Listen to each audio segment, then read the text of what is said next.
Welcome to Revelation Unraveled. On this program, I want to talk about the Antichrist and the deadly wound that he receives, as described by St. John in the book of Revelation. Let's look at chapter 13, verse number 1. And I saw a beast rise up out of the sea, having 7 heads and 10 horns, and upon his horns 10 crowns, and upon his heads names of blasphemy. Now all Bible scholars will tell you that this beast which rises up out of the sea is the Antichrist. And St. John continues in verse number 3. And I saw one of his heads as it were wounded to death, and his deadly wound was healed, and the whole earth wondered after the beast. Now here is where the Bible scholars get it wrong. Most of them assume that it is the Antichrist who receives this deadly wound. But remember, the Antichrist has 7 heads. Consequently, it cannot be the Antichrist who receives the deadly wound, because if he has 7 heads, this must be symbolism which St. John is talking about. We need to find out what these 7 heads represent. Now, most Bible scholars understand that the 10 crowns represent world leaders. And since 10 is a number of completion in the Bible, this means that all of the world leaders will support the Antichrist. But the 7 heads Bible scholars have a much more difficult time with. Notice St. John says they have on their heads names of blasphemy. What St. John is talking about here is the 7 most important religious leaders of the world. And since 7 is also a number of completion, this means that all of the world's religious leaders will also support the Antichrist. Now this idea that the 7 world's most important religious leaders will support the Antichrist can be verified in the Old Testament, in the book of Isaiah. In chapter 4, verse 1, Isaiah writes, And in that day 7 women shall take hold of one man, saying, We will eat our own bread and wear our own apparel. Only let us be called by your name and take away our reproach. Now just last week a YouTuber sent me a message saying he believed these 7 women represent the last 7 apostate churches, and I believe he is right.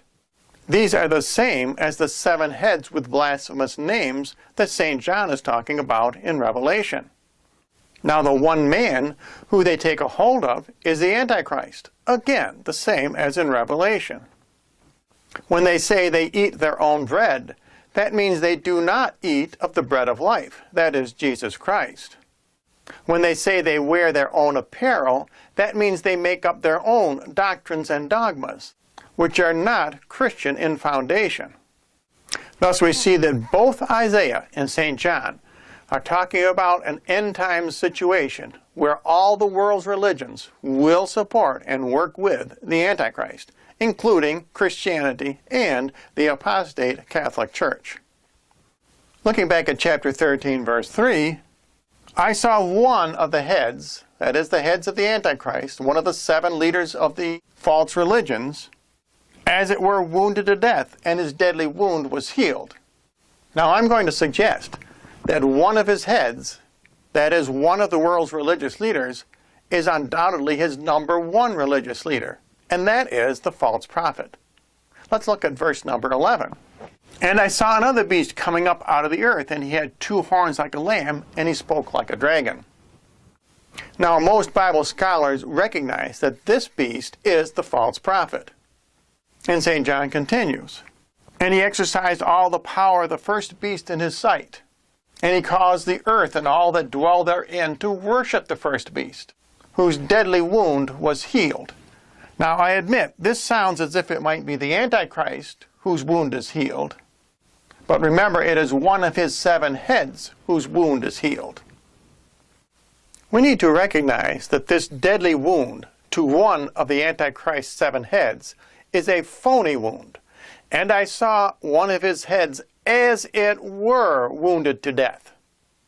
In other words, this is a big scheme between the Antichrist and the false prophet. And St. John writes, the whole earth wondered after the beast.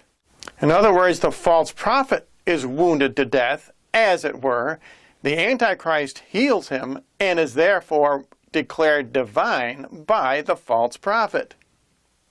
So I hope this program cleared up some misconceptions about the Antichrist and the deadly wound he receives. It is actually the false prophet who receives the phony deadly wound. And the false prophet is one of the 7 heads of the Antichrist. And the 7 heads of the Antichrist are the same as the 7 women in Isaiah. Both 7s represent the apostate churches of the end times. And if you would like more information, simply write to the address you see on your screen.